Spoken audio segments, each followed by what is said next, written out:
নমস্কাৰ এটা টেলিভিশ্যনৰ টক শ্ব'ৰ পৰা এইমাত্ৰ ওলালোঁ এটা টক শ্ব'টোত থাকোঁতে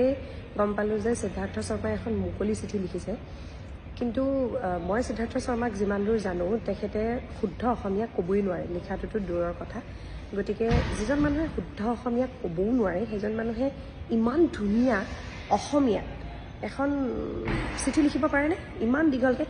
বিশ্বাস কৰক ইয়াৰে আধা শব্দ চাগে সি বুজিও পোৱা নাই তাতে যি লিখা আছে গতিকে মইতো অন্তত এইটো বিশ্বাস নকৰোঁ সিদ্ধাৰ্থ শৰ্মাক বৰ ওচৰৰ পৰা নাজানো বিভিন্ন অনুষ্ঠানত মাজে মাজে লগ পাইছিলোঁ কিন্তু এই চিঠিখন যে সিদ্ধাৰ্থ শৰ্মাই লিখা নাই আৰু ইয়াত যে কোনোবা এজন অসমীয়া মানুহে সিদ্ধাৰ্থক সহায় কৰিছে সেইটো মই 150% গ্যাৰাণ্টি দি ক'ব পাৰিম